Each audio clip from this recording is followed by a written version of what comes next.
counterpart for urban mobility and public transport.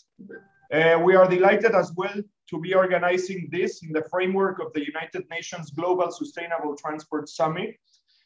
We think that this forum will be a platform where local and regional governments will be able to advocate in terms of all sectors and contribute to the discussion and achieving sustainable mobility.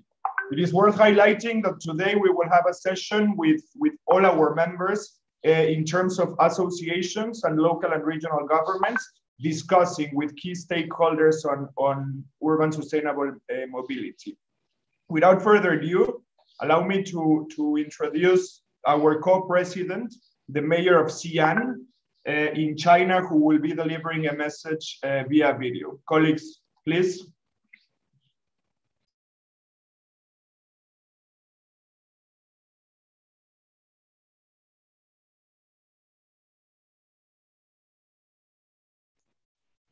We will see the video in a minute. I think we are ready to do it. 与大家相聚云端，共同参加第2届切斯副尊敬的桑切斯副主席，尊敬的塞兹秘书长，女士们、先生们、朋友们，大家好！非常高兴与大家相聚云端，共同参加第2届联合国全球可持续交通大会世界城地组织峰会。在疫情肆虐、不少经济体仍未恢复的背景下，可持续交通对2030年可持续发展目标的实现以及巴黎气候变化协定的落实发挥着重要作用。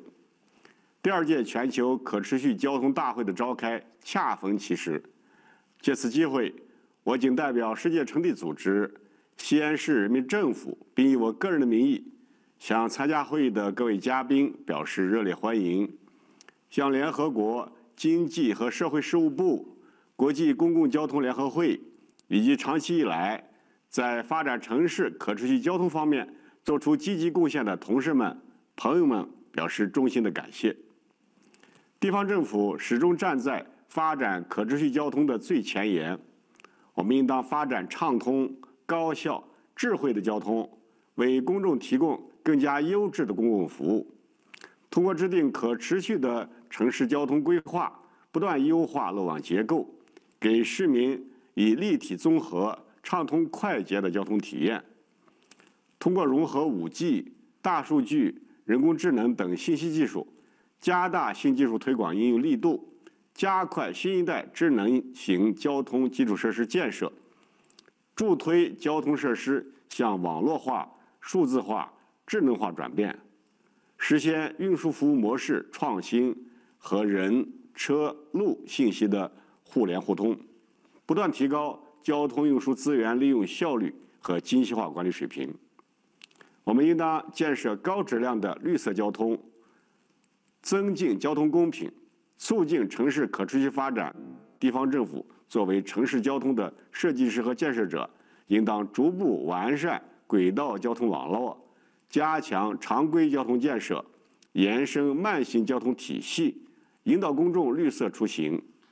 应当加快运输结构调整，优化能源结构转型，促进结构性减排，实现交通运输行业碳达峰、碳中和。应当关注弱势群体交通需求，优化发展公共交通，推动 TOD 综合开发，建设 BRT 线路，合理分配路权，推动交通公平。各位嘉宾，本次会议聚焦发展可持续交通、提高人民生活质量及改善地球生态环境主题进行研讨。我期待有更多的城市代表分享各自在可持续交通、以经济复苏、生态转型、气候变化、机会均等、社会包容等方面的优秀案例和见解，携手促进城市可持续发展，共同创造美好世界、幸福家园。在此，预祝会议取得圆满成功，也欢迎与会代表有机会来西安做客。谢谢大家。Thank you very much to the mayor of Xi'an and warm greetings to our colleagues of Xi'an who are following this Thank you, co-president. For us, it's a strategic priority to have this conversation just before the United Nations Summit and to bring the public back. Our Secretary General Emilia Sais always says that we need to bring the public back in this recovery, and public transportation is one of the key factors that we will have to advocate. Without further ado, allow me to introduce to you Mr. Alfonso Sanchez, who is the CEO of EMT Madrid and also Vice President of UITP, that I was referring, one of our key partners from United Cities and Local Governments, and we are delighted to be co-organizing this with you. Mr. Alfonso Sanchez, the floor is yours.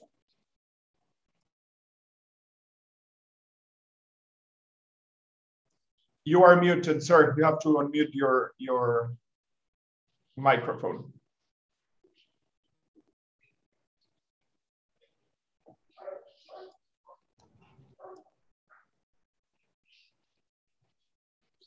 We still cannot hear you, and I take this opportunity to let you know that Mr. Sanchez will speak in Spanish, so you have interpretation. The floor is yours, Mr. Sanchez. Sí, ahora me escuchan, entiendo. ¿Me escuchan ahora? Sí, buenos días. Lo oímos. Gracias. Buenos días desde Madrid, España. La verdad es que es un placer para mí, como vicepresidente de la Unión Internacional de Transporte Público, inaugurar este evento sobre movilidad urbana sostenible en el marco de la segunda conferencia global de Naciones Unidas sobre transporte sostenible. Me hubiera encantado poder saludarles personalmente, pero las circunstancias nos obligan a celebrar este evento de manera virtual. Quiero saludar muy especialmente al señor Li Mingyuan, alcalde de Xi'an y vicepresidente de Ciudades y Gobiernos Locales Unidos, con quien coorganizamos, como se ha dicho, esta sesión. Les felicito por su fantástica labor. Es un placer para la UITP seguir colaborando con ustedes en todas las regiones del mundo, gracias a la excelente coordinación entre nuestras secretarías generales. Permítanme también enviar un cordial abrazo a todos nuestros socios en el mundo, algunos de los cuales participarán en el panel posterior. La crisis generada por el COVID-19 ha tenido un gran impacto en los sistemas de transporte público en todo el mundo. No me gusta ser alarmista, pero como ingeniero estoy acostumbrado a trabajar con datos. Con una caída del 10% del Producto Interior Bruto en muchos países en 2020, debemos seguir actuando para evitar que la crisis sanitaria desencadene un tsunami social y económico del que será difícil salir indemnes. No podemos poner en cuarentena el cambio climático, la salud, la inclusión social, la seguridad vial o la economía. Les comparto algún dato más. Cada año, 7 millones de muertes prematuras tienen su origen en la mala calidad del aire. Los accidentes de tráfico son la 10ª causa mundial de muerte y son responsables de aproximadamente 1.300.000 fallecimientos al año. Además, alrededor de 50 millones de personas resultan heridas en las carreteras cada año. La pandemia del COVID-19 ha demostrado que el transporte público es esencial y un bien común que debemos preservar. El sector está fuertemente interrelacionado con muchos otros desafíos a los que no se podrá hacer frente sin conceder una prioridad clara al transporte público como pilar fundamental de la recuperación económica, social y medioambiental, tanto a corto como a medio plazo. Y es que las ventajas del transporte público para la sociedad son evidentes. Los beneficios económicos que reporta el transporte público son 5 veces superiores al dinero que se invierte en él. A nivel mundial, más de 13 millones de empleos locales están vinculados a los servicios de transporte público. Y por cada empleo directo en el transporte público existen 2,5 empleos adicionales en la cadena de suministro y en la economía local. El transporte público conecta a las personas y facilita la igualdad de oportunidades para todos los ciudadanos al tratarse de la opción más accesible y asequible para garantizar el acceso a los servicios públicos. Desempeña un papel crucial en el desarrollo local, ofreciendo movilidad para todos y garantizando la cohesión social y territorial, sin dejar que ninguna persona y ningún lugar se queden atrás como consecuencia de la crisis. Si queremos limitar el aumento de la temperatura global a 1,5 grados centígrados conforme al Acuerdo de París, debemos reducir las emisiones globales un 7,6% cada año durante la próxima década. La manera más rápida y rentable de descarbonizar la movilidad diaria de las personas y reducir la huella de sus desplazamientos es promover el transporte público y la movilidad activa. Las ciudades y los países deben invertir en resiliencia y en una recuperación que favorezca una transformación socioeconómica sistémica, donde el transporte público sea la columna vertebral de la movilidad. Y para todo ello es necesario, por un lado, fortalecer el transporte público, cuestión que debe ser una prioridad para los responsables de la toma de decisiones en todos los países. Los gobiernos que actualmente están valorando cómo asignar algunos de los mayores fondos públicos de la historia deben incluir al sector en las medidas de recuperación financiera y mantener e incluso intensificar las inversiones previstas en infraestructuras y servicios de transporte público debido a sus numerosos efectos positivos. Por otra parte, establecer unas normas claras y un enfoque coherente a nivel regional y global por parte de las autoridades sanitarias competentes.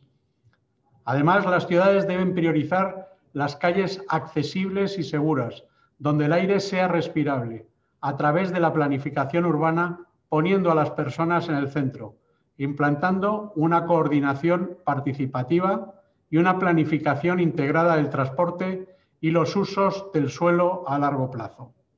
El transporte público debe ser la columna vertebral de la movilidad urbana en todas las estrategias de recuperación de la crisis. Ahora tenemos una oportunidad de oro para que las autoridades integren y fortalezcan estas políticas. Basadas en datos sólidos, las medidas de comunicación positiva son fundamentales para restablecer la confianza de los ciudadanos en el sector del transporte público. Les invito a descubrir nuestra última campaña global, Mobility for Life, y a unirse a ella. Termino ya agradeciendo su amable atención durante estos minutos y deseando de nuevo que todos tengamos mucha salud para poder celebrar próximas reuniones de manera presencial. Mientras tanto, desde UITP seguiremos trabajando con CGLU para juntos, sector del transporte público y gobiernos locales y regionales, construir ciudades más inclusivas y resilientes. Muchas gracias. Un saludo desde España. Gracias, señor Alfonso Sánchez, vicepresidente de UITP.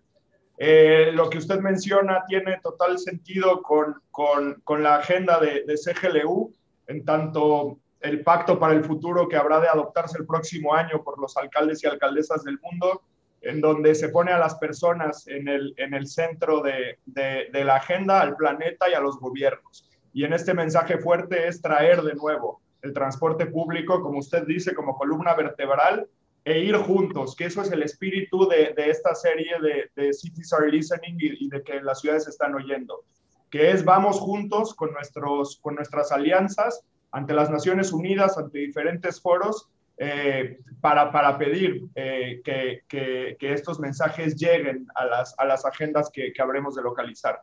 Muchas gracias, señor Alfonso Sánchez. Muchas gracias a UITP por esta continua alianza. Without further ado, please allow me to yield the floor to Stephanie Holsworth, Mobility Specialist from UN Habitat. UN Habitat is our key partner since the beginning of the pandemic. We've been doing this exercise first with the live learning experiences and now with the CitiesAreListening. Stephanie, the floor is yours. You will be moderating a panel. We are in your hands.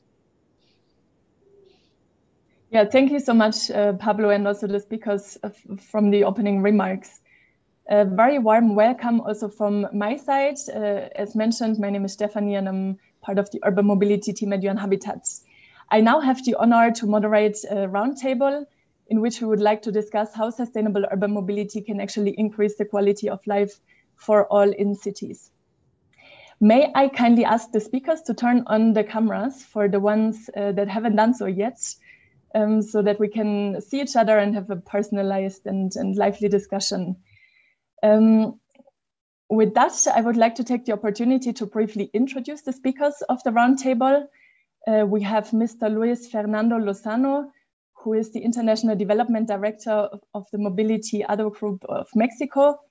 We have Alfonso Gil, Councillor of Mobility and Sustainability of the Bilbao City Council, and also President of the Transport, Sustainable Mobility and Road Safety Commission of the Spanish Federation of Municipalities and Provinces. We also have with us Ms. Laura Ciliani, who is the advisor to the Director of Strategic Planning of Buenos Aires. We're also delighted to have Mr. Kadim Sisse, Studies and Strategy Director at the Executive Council of Urban Transport in Dakar in Senegal. We do have Mr. Shantanu Mukherjee, who is the Chief of the Integrated Policy and Analysis Branch at the Division for Sustainable Development Goals at UNDESA. And last but not least, we have Mr. Daniel Okia, who is the Chief Officer and Engineer at the Transport Department at Kisumu County Government in Kenya. So to all the speakers, thank you so much for making the time to join us today. And I would like to start us off in the roundtable by asking you to give to give a very brief overview of the situation of public transport in the region or the city that you live in, and also refer shortly to the main lessons learned that you have derived from the COVID pandemic. So let's start traveling the world virtually by going to Mexico, and over to you, Mr. Lozano. Okay, thank you very much for this kind invitation. Well, the current situation of public transport, well, first, let me give a quick introduction of my company. Mobility ADO is a multinational mobility company with operations in Mexico, Central America, and Spain. So we are a private operator of public transport, focused in urban and intercity bus-based operations mainly. So in Europe, urban operations, currently we have an 80% of demand recovery. Nevertheless, our intercity operations have a slower recovery and are about 65% of pre-COVID demand. In our LATAM operations, both urban and intercity segments has an average recovery of 70% of pre-COVID demand. In both cases, in Europe and LATAM, the highlight is that we have a flattened curve. We are not observing a demand increase.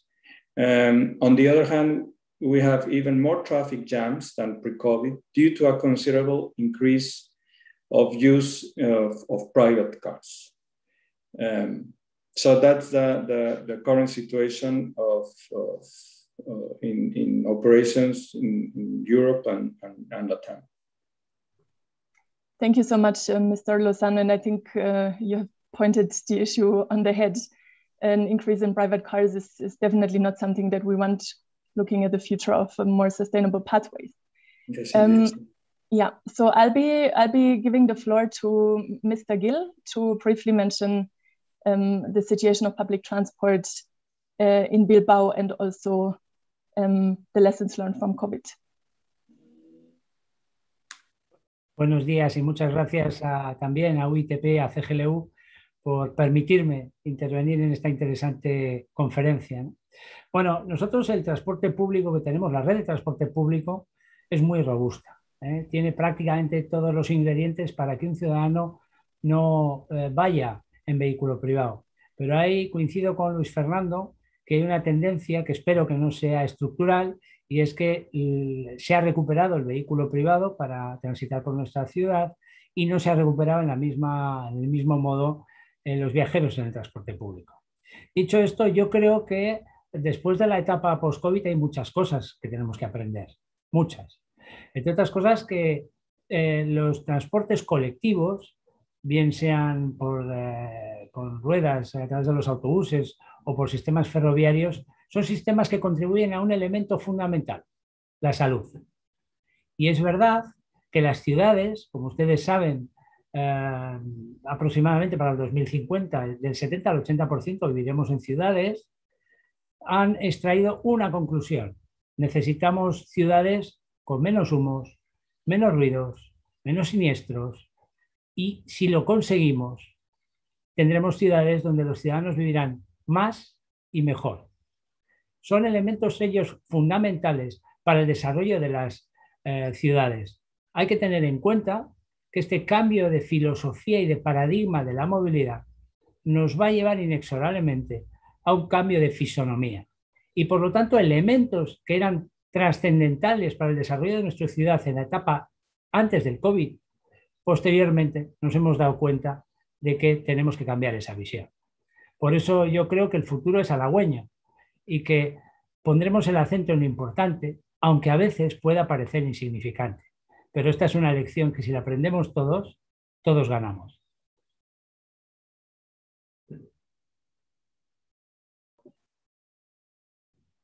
Thank you so much, Mr. Gill, for sharing your optimism. I think that gives us all a lot of hope for a future of low carbon cities going forward.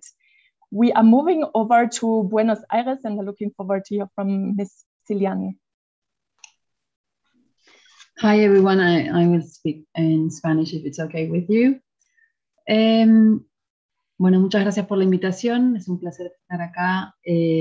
No me esperaba esta pregunta, Stephanie, así que no tengo ninguna cifra anotada en mi cuaderno, pero como dijo Luis Fernando y también Alfonso, estamos viviendo, me parece, situaciones similares en todas las grandes ciudades del mundo. Para gestionar la pandemia se cerró el transporte público, entonces hubo que dejar ciertos márgenes al auto particular y se impulsó muchísimo la bicicleta. Esta es una de los grandes hallazgos, es que la bicicleta pudo satisfacer una demanda de movilidad que quizás no hubiera tenido la oportunidad de satisfacer en otro contexto. Eso es lo positivo que rescato de esta experiencia que todavía estamos viviendo, aunque estamos saliendo, pero que también se verificó algo que sabemos todos, los que estamos trabajando en transporte hace rato, y es que el auto, cuando se le da espacio, es como el gas, lo ocupa. Entonces, al darle espacio al vehículo particular, lo ocupó más allá de lo que hubiéramos querido. Se generaron problemas muy importantes en el centro, estacionamiento no debido, obturando rampas de accesibilidad. Bueno, fue realmente muy caótico el asunto durante unos meses. Poco a poco se fue arreglando y hoy en día se volvieron las restricciones a las que teníamos pre-COVID, y el transporte público está tratando de retomar su lugar, pero todavía no lo ha logrado, y ese es creo que el gran desafío que tenemos, es volver a subir a la gente al transporte público, mantener el uso de la bicicleta y restringir, ir más allá de lo que teníamos pre-COVID en materia de restricción del uso del vehículo particular. Eso es lo que puedo decir desde acá. Thank you so much, Ms. Ciliani, and great to hear that Buenos Aires was part of the cycling movement that we have seen across the globe. I'll pass the mic over to Mr. Cissé from Senegal.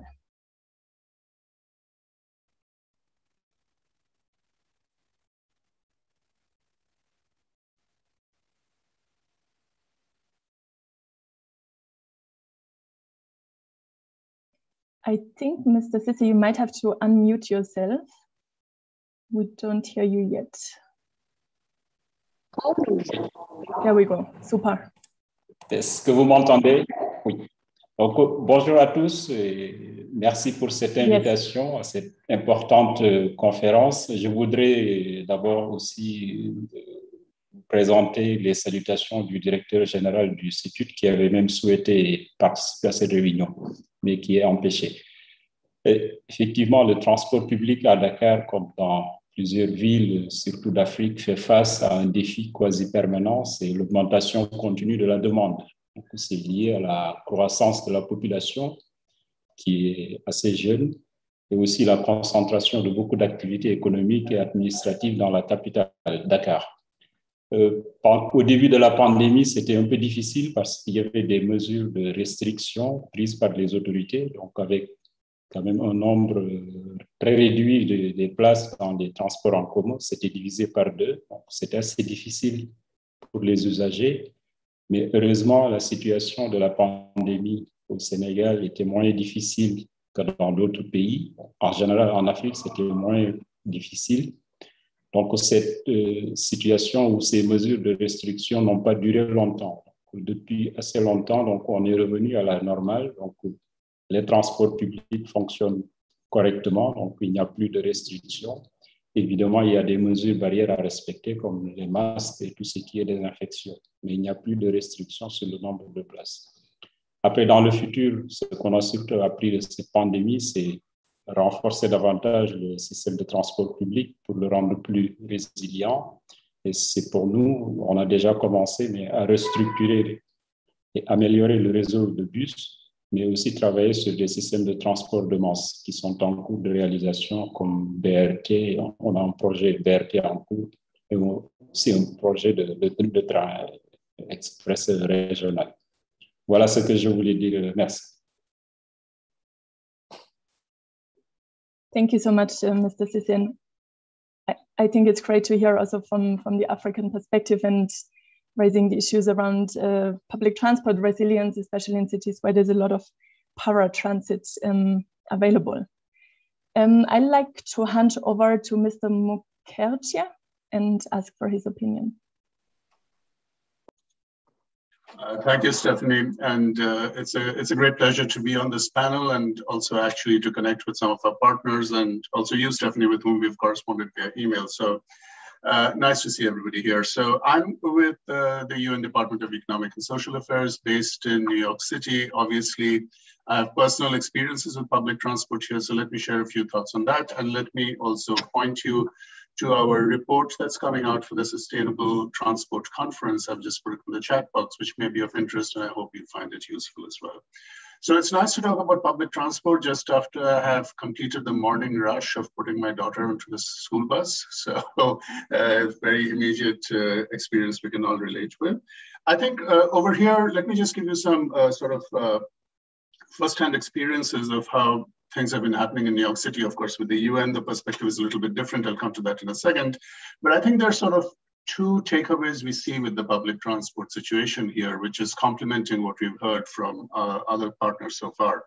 The first, of course, is that restoring the confidence of the public in public transport right now is very important. And to that extent, I would say that some of the measures the city has put in, such as mandating mask wearing, changing the filtration system in subway cars, improving how buses are run, and taking steps to protect the essential workers who run these services quite visibly, I think has paid off. Having said that, I do see sort of from my own experience that probably ridership is at about 60% more or less. And kind of people are also staggering when they use, so there is an adaptive response to the crisis as well. The second point I would like to say is that it's often easy to forget that New York City is almost like a coastal city. We are very close to the ocean. And so a big challenge which has been building up over time is in the resilience of transit systems with climate change. And clearly a lot of attention is going towards that now, but this is an additional part of the public transport challenges going forward. So just to add a couple of thoughts on what we are seeing and what we are talking about in our report, essentially what we are seeing is that, you know, the demand for public transport is probably shifting and can't be expected to grow at the rates it was earlier. Not just because people are staying away because of the pandemic, but because, you know, how people work, whether they're working more remotely and so on, is itself changing.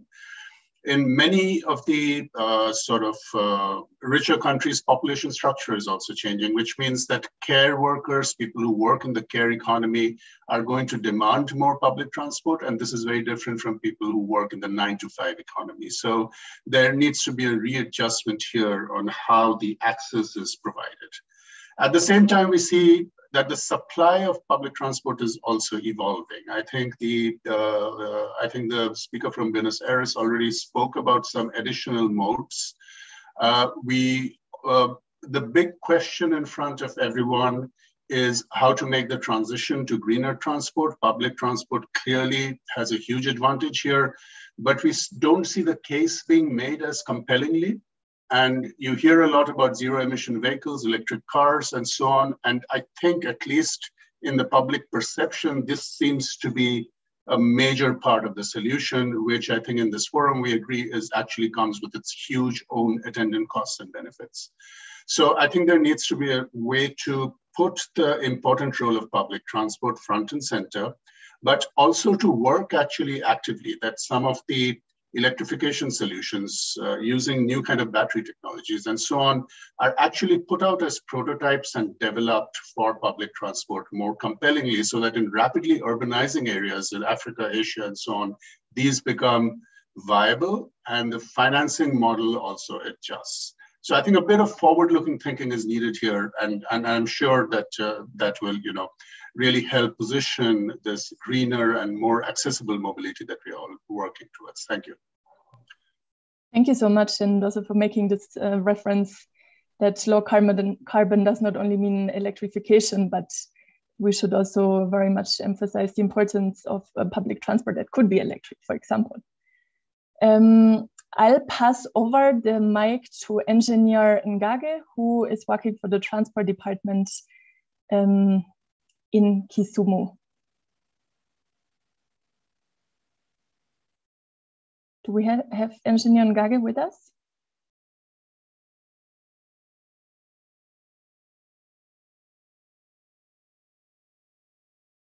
Is Kisumu with us?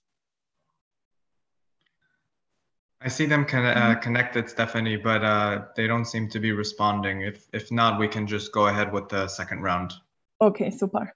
Thank Good. you. Yeah, thanks, Massimo. So yeah, thanks for your first comments, sharing a bit insights, into the local context that you're working in. I think that was quite exciting and gives us a good background for the follow-up questions that I would like to pose now to each of you. And let's keep time a bit in mind. We unfortunately only have 1 hour for the overall session, and I think we have to keep our statements a little bit short. So I'll be going back to Mr. Lozano. Public transport should be the backbone for healthier cities, and I think we have spoken about that in the session already quite a few times. You mentioned before that you have international experience, for example, operating services in Mexico, Costa Rica, Colombia, and Spain. So in your perspective, what are the key elements for success in order to increase the quality of life for people and for the planet via sustainable mobility? Thank you. Well, first of all, we need to strengthen confidence in public transport. We need to coordinate actions and messages with public transport authorities and other stakeholders to recover passengers. Well, in my company, we are building new capacities and sustainable transport model based in innovation and new technologies. For example, clean buses, new apps on demand transport, real-time information, etc. In general terms, Europe has strong and mature public transport models, but in LATAM, we don't. So we need to help this region to build and establish sustainable public transport models, considering both regulatory framework and economic viability, in order to increase quality of buses and services, collecting models, financial access, etc. Also, the region needs more strong and professional operators that helps with the development of sustainable models. An important idea here is that public and political authorities in the region need to change their view about financing public transport. For example, today is bad seen that an operator receives subsidies to cover part of their operating costs, because there is a thought that this money goes to the operator pocket unless to finance the ticket price to the passenger. So we need to challenge this view if we want to increase quality of public transport, operators cannot absorb 100% of risk demand in order to improve quality.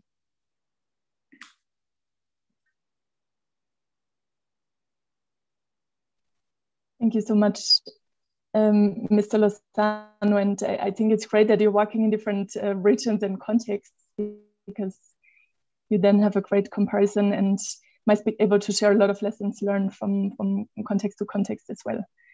I would like to move to Bilbao again, to Mr. Gil. Bilbao has been enjoying a great success following the implementation of your Sustainable Urban Mobility Plan. And you have also just held, I think, a very successful Sustainable Urban Mobility Congress. Bilbao now, I think, is inspiring a lot of cities around the world with those stories. But we also know that it hasn't been an easy process at all times. So what would you say were the main barriers for implementation, and how did you overcome them? Bueno, pues rápidamente, cuando a los ciudadanos les cambias su parámetro cotidiano de funcionamiento, la gente se resiste, nos resistimos todos.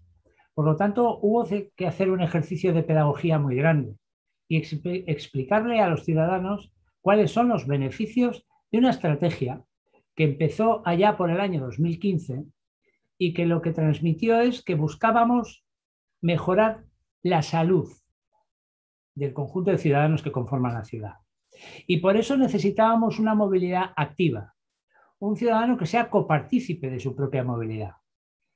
Por eso hemos conseguido que el 65% de los ciudadanos de Bilbao se mueva a pie, el 24% lo haga en transporte público y solo el 11% lo haga en vehículo privado. Estos números ayudan a lo que antes les decía, y es que haya menos ruido, que la OMS nos dice que el ruido latente del tráfico genera cardiopatías, que haya menos gases de efecto invernadero, PM10, PM2,5, óxidos de nitrógeno, y por lo tanto que todo el mundo haga un esfuerzo porque esa movilidad activa nos lleve a necesitar ir menos al médico. Esto es verdad que se ha visto premiado por la Comisión Europea. Nos han dado el primer premio a la ciudad de más de 300.000 habitantes, primera del mundo, que en todo su territorio se debe ir a 30 km/h. Y los efectos, los ciudadanos los están viendo. Hay menos ruido, hay menos humos y hay muchos menos siniestros. Por lo tanto, son todo efectos positivos que han explicado por sí mismo las medidas que se tomaron, que fueron difíciles, pero que se comprenden por parte de la ciudadanía.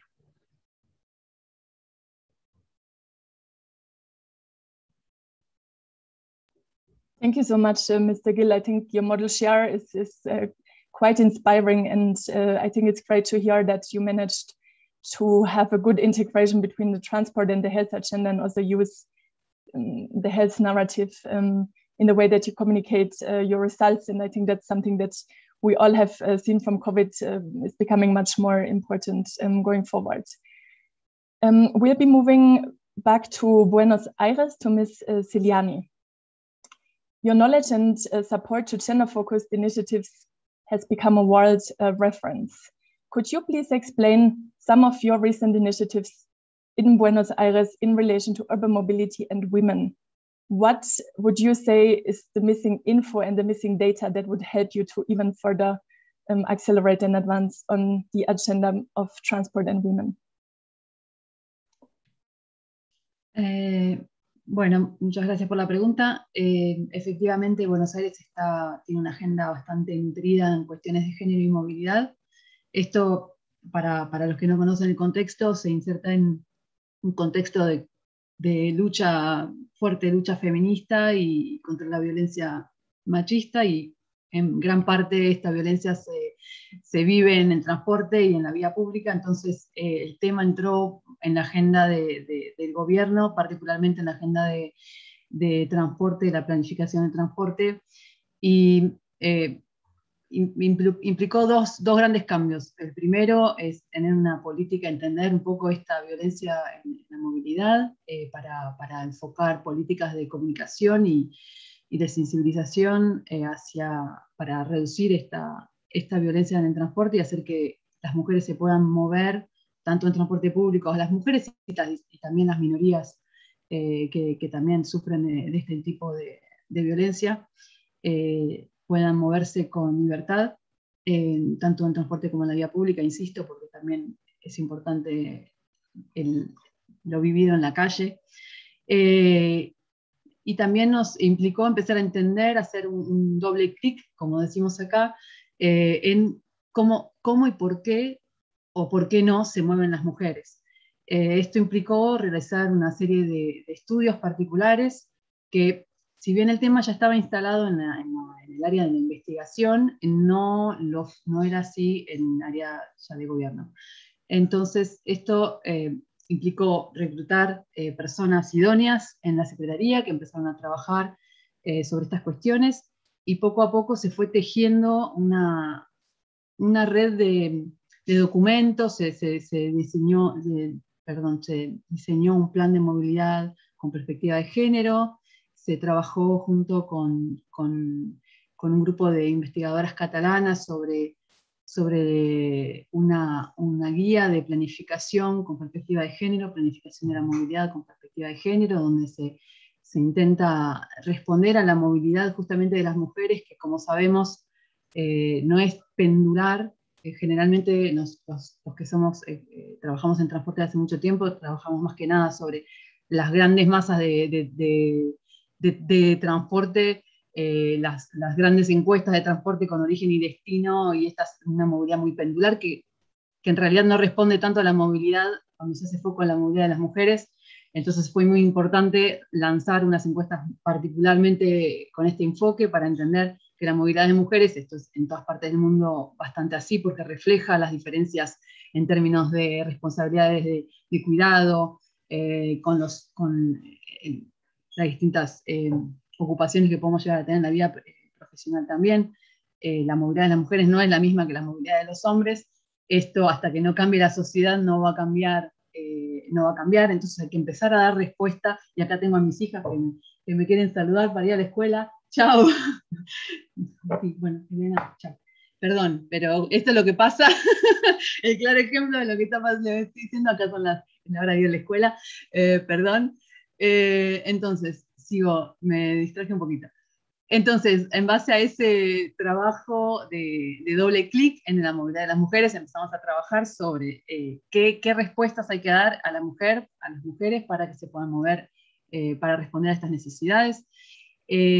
Por un lado, se trabajó en términos de movilidad activa, se trabajó sobre las ciclovías en avenidas. Esto fue muy interesante porque se logró hacer en el contexto del COVID. De otra manera no sabemos si hubiéramos logrado hacerlo, pero como teníamos estas grandes avenidas un poco vacías, era el momento de intentar poner ciclovías ahí, y nos dimos cuenta que la presencia de mujeres en estas avenidas en bicicleta se multiplicó por 4. Esto es sumamente importante porque nos ilustra algo que quizás teníamos en mente, pero no lo teníamos claramente detectado en el territorio. Y es que un trayecto seguro, un trayecto con presencia de comercios, con mucha iluminación, esto hace que la potencie el uso de la bicicleta, por ejemplo, en las mujeres. También se trabajó en diseño de equipamiento urbano adaptado a las necesidades de la movilidad de las mujeres, por ejemplo, en los nuevos paradores del Metrobús. Metrobús es el BRT de Buenos Aires. Entonces se está trabajando en un diseño que tenga en cuenta justamente el hecho de que las mujeres viajan acompañadas, que viajan muchas veces con personas con discapacidad, con niños, etc. Ahora, para responder claramente a tu pregunta, Stephanie, quisiera hacer un triple clic en lo que nos queda pendiente quizás, que es la movilidad de las mujeres en los barrios vulnerables de Buenos Aires.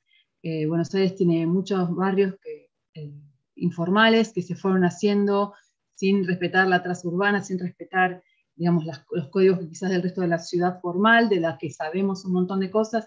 de estas zonas, no sabemos, hay muchísimas cosas que quedan por indagar y tienen muchísima importancia para las mujeres porque justamente son las que se ocupan de los niños en mayoría, son las que trabajan en el barrio, son las que se movilizan más a pie y en bicicleta en estos barrios. En bicicleta todavía no tanto, pero esperemos que sí. Entonces estamos encarando una serie de estudios particulares sobre estos barrios, la movilidad con perspectiva de género en estos barrios, y también un próximo capítulo que quisiéramos inaugurar. Esto lo estamos trabajando junto con la Agencia Francesa de Desarrollo, está previsto, también trabajamos junto con la CAF, y bueno, nos gustaría también empezar a encarar la cuestión de la movilidad escolar, que también tiene mucho que ver con las cuestiones de género, y a la que todavía no se comprende del todo bien cómo se estructura y qué se puede hacer para orientarla y que sea más segura, más satisfactoria. Y hablando de movilidad escolar, acá tengo a mi hija que se agita, que no sé qué me quiere preguntar, así que espero haber respondido y no haber sido distraída demasiado por este... Thank you, yeah. Thanks so much, Ms. Iliani. I think it's great to hear from your perspective, and I think really congratulations to Buenos Aires for making all those efforts. And I think you put a lot of emphasis on data collection, which I think is key to understand better the needs of women. I would like to move over to Dakar again, just reminding all of us that we're a bit under time constraints, so let's try to keep the statements a bit short. So Mr. Sisse, since many years, CETUD has been an outstanding example of excellent institutional frameworks and governance in a metropolitan area. And in the last years, you devoted more and more efforts to also fight against climate change in your city. So the question to you would be, what are the main elements of the strategy that you had pursued towards improvements against climate emissions?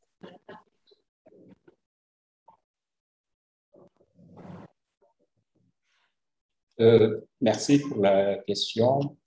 Donc, pour aller vite, notre stratégie a été bâtie autour de quelques éléments, quelques axes. D'abord, la planification. Donc, dès le départ, nous avons mis en place un plan de déplacement urbain de Dakar, d'ailleurs que nous sommes en train d'actualiser pour un plan de mobilité urbaine soutenable pour l'horizon 2035. Et tous les 5 ans aussi, nous élaborons une lettre de politique de déplacement urbain qui engage les autorités.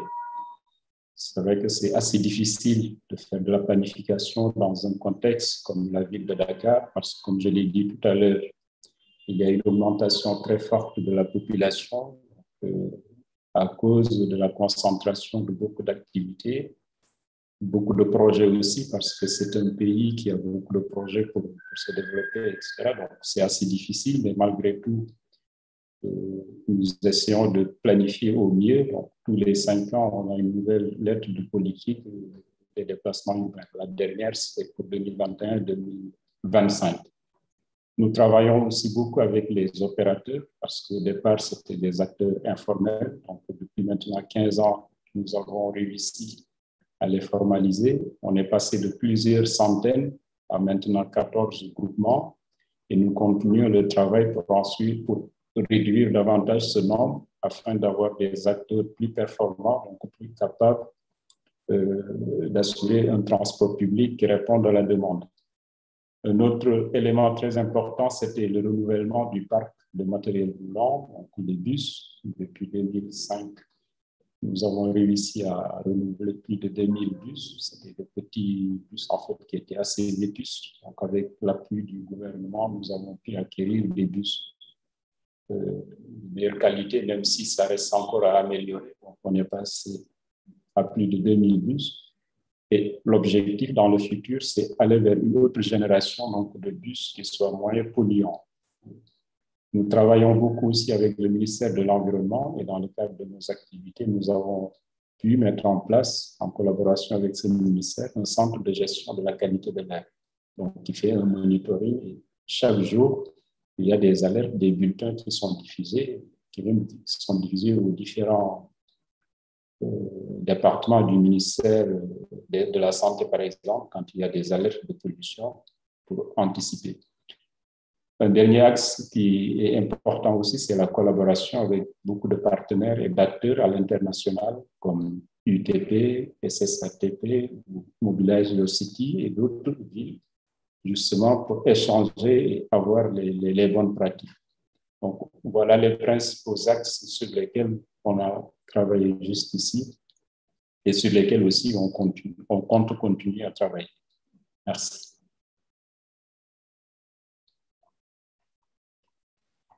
Thank you so much, Mr. Sissi, and all the best for the future development of your plans. I think you raised one very important aspect, which is the co-development of the policies and plans together with the transport operators. And I think you mentioned that it has been helped even to formalize the industry, the paratransit industry a little bit, and you have been very well engaging with them in the development of the policies, which is great to hear. I would like to move over to Mr. Mukherjee from UNDESA. You must be very busy right now, being part of the organizers of the big conference, the very important global conference on sustainable transport, and congratulations for the hard work that UNDESA has put into that. We have spoken about public transport being a key ingredient of the achievement of the SDGs today, I think a few times. Now, the question to you would be, can you please provide us with an example on how UNDESA specifically is inspiring action and inspiring actors from all the sectors to adopt initiatives that promote sustainable urban mobility? Right, thanks, Stephanie. So I'm going to be super short here because I see we are also running out of time. So I'm going to say just two things that DESA does that I think is useful for our group here.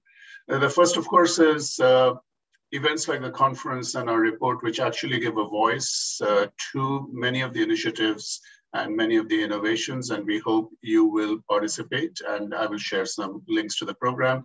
The main event for cities, in the main program, the big event for the cities is actually on the 16th. So please see if you can join via live streaming and so on. The second part of our work is actually to register your commitments and partnerships on a global scale and make this available for people to learn from each other and to also network and connect. And for this, we have a dedicated platform that has been set up for the Transport Conference. I'm just going to share that link with you now. And I invite you to contribute to this. This is part of our series on collecting good practices and success stories. We've done this before for the SDGs and continue to do it. Just looking at the SDG process, which was completed recently, we have a number of them from mayors, from climate and energy, dedicated cities in Portugal, which are actually proceeding through the path of educating people. So there's a whole range of options here from the soft as well as the hard infrastructure solutions. So I invite you to contribute to these and to join with us. And we hope that our work also supports you and is useful for you. Thank you. Thank you so much for sharing how we can become active also in contributing to the conference, and we'll definitely be there on the 16th of October for the session on sustainable cities and sustainable transports. Thank you very much, Mr. Mukherjee. I would like to check once more with Kisumu if they are able to unmute themselves. Thank you very much. Super. You're now on board and unmuted. Nice to see you and nice to hear you. Thank you, thank you. I'm Engineer Ngage. I want to give you perspective of mobility, sustainability in Kisumu County, Kisumu Town. Yes, please. In Kisumu, most of the transport facilities are informal and privately owned. The 7.8.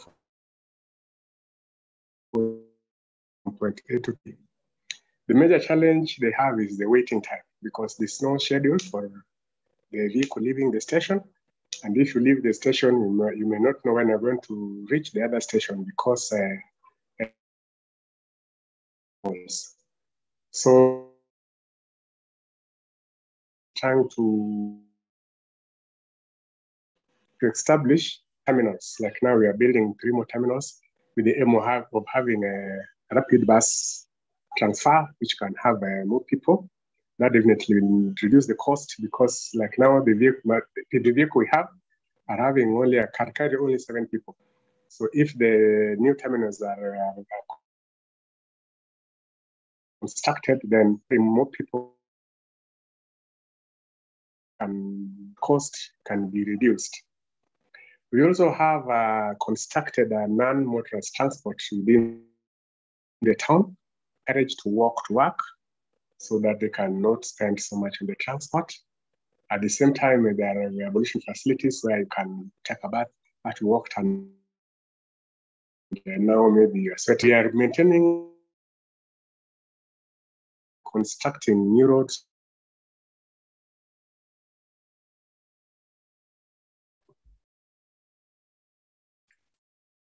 I'm losing Engineer Ngage.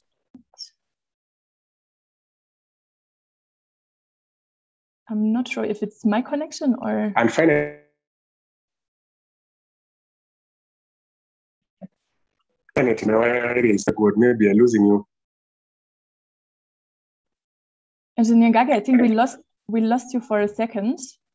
Towards the end, I see people nodding, so it's not only me. And I'm told the host has the host has disabled me, so you can't hear me anymore. Now we do hear you well. Maybe you leave your camera off. That might help the connection, and you could continue your presentation from here. Yeah. I'm saying again, we are trying to improve on road furniture and road marking, so that the people walking in town have a free way of what they are doing, so they're not interrupted so much with the vehicles. But COVID has really affected the people in the area, because about 60%. Our curfew time sometimes come up to 19 hours at 7 p.m. And now it will adjusted to 8 p.m. and now it's around 10 p.m. Those are affecting people and what they're doing, because you have to rush home if the curfew is approaching, because the police are very thorough on dealing with people who defy the curfew hours. That definitely has affected the economy of the people in the area, because you have to leave early to go home. And at the same time, at that time when it's approaching, you could see the traffic jam.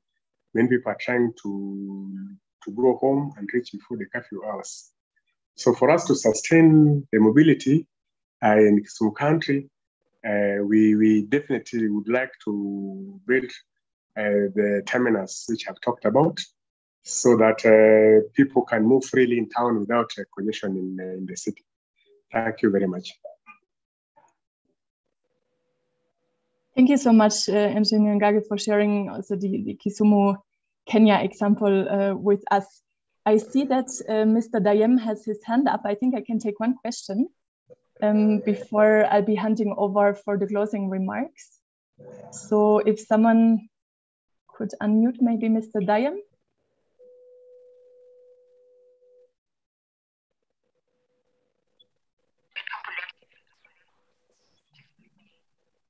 We can hear you now, I think. Bonjour. Vous m'entendez? We can hear you, yes. Super. Ok, merci beaucoup. Merci pour cette opportunité. Moi, je vais essayer de parler en français. Merci pour ces interventions. Moi, je suis conseiller chargé de la coopération au niveau de la région de Nouakchott. Nouakchott, c'est la capitale de la Mauritanie, donc, qui abrite les 2/3 de la population, donc à peu près 1,5 million. Comme nous avons une population de 4 millions plus de 4 millions. Donc, une capitale jeune qui est fondée ou construite depuis 60 ans, donc avec le moment de l'indépendance de 1960. Donc, nous avons, en parlant de la mobilité urbaine, nous avons des difficultés, plusieurs difficultés essentiellement basées sur le côté infrastructure, que ce soit sur le matériel ou le moyen de transport de manière générale. Bon, nous n'avons pas dans notre capitale de métro ou de train, nous avons que les bus, les taxis. La mentalité de la population aussi pousse vers que chaque citoyen a sa propre voiture. Donc, la mentalité de la population, c'est-à-dire, ça n'amène pas à un renforcement de la mobilité urbaine, du transport commun. Donc, nous avons au niveau de notre région, de Nouakchott, en train de faire un plan de la mobilité au niveau de la région, le plan de transport. Donc, à travers nos partenaires, l'Union européenne, nous avons un projet financé par l'Union européenne sur ce sens-là, et nous avons un projet pilote pour faire des transports intelligents, des bus intelligents au niveau de Nouakchott. Donc, en ce qui concerne les infrastructures, nous avons un grand manque. En ce qui concerne le désordre, le respect de codes et tout, bon, vraiment, nous avons besoin d'un appui, des expériences de vos villes, de vos institutions dans ce sens, pour que nous réalisons un transport commun responsable au niveau de notre région. Merci beaucoup. Thank you so much, Mr. Dayem, for sharing your experience from Mauritania. And I think you mentioned that you're revising your mobility plan. I hope that you can take away a few lessons and insights from today's discussion that might be helpful for the revision of your mobility plan going forward. With that, I think we unfortunately already have come to the end of the roundtable discussion. Would be nice if we had more a bit of time, because I think the discussion has been quite rich and there's a lot of questions that we could still discuss upon.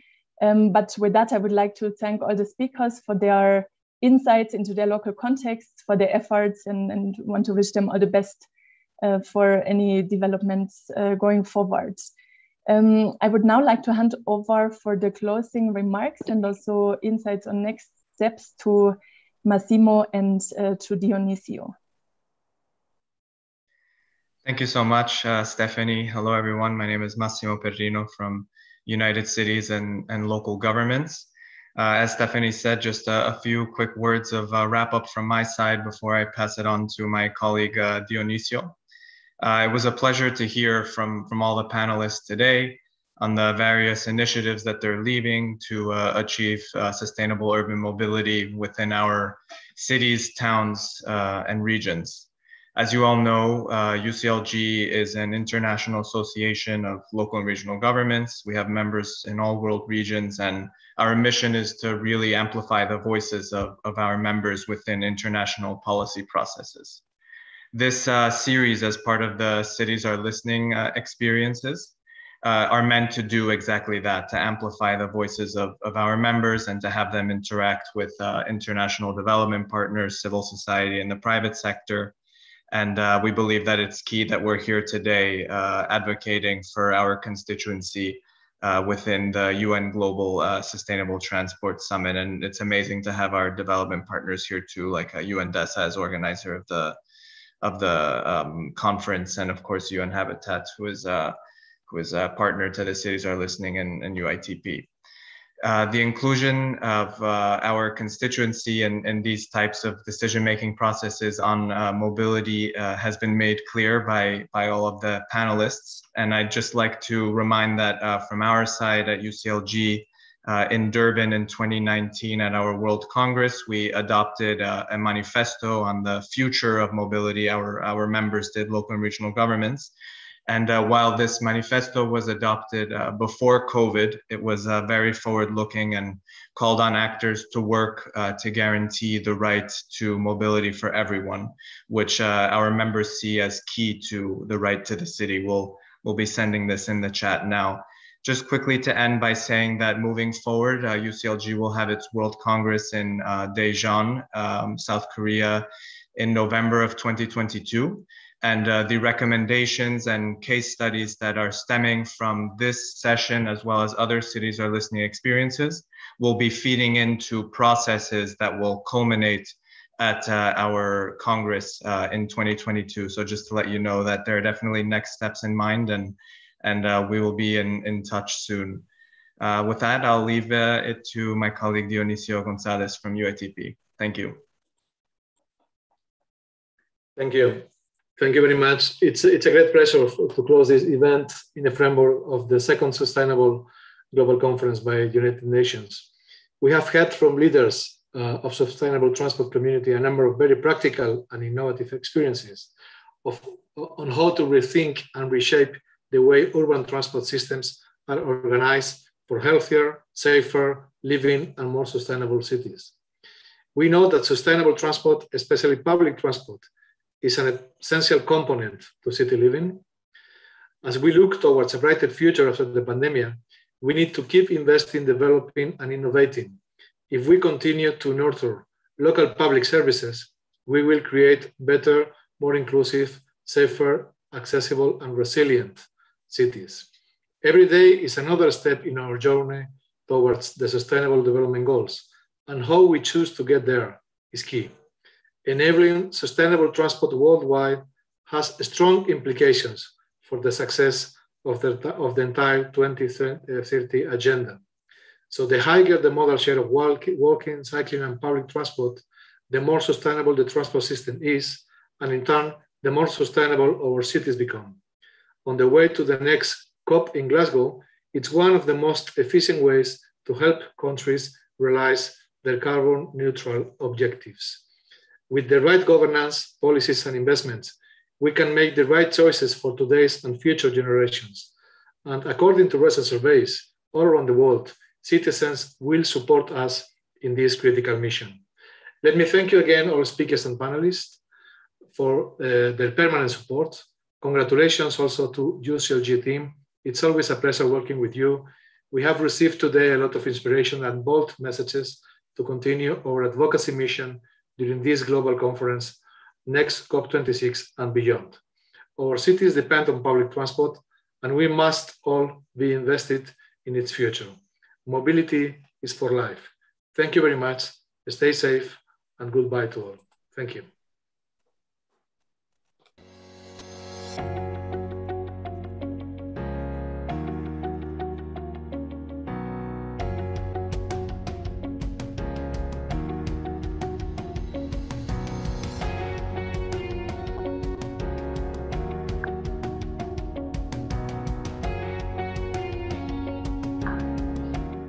Au revoir.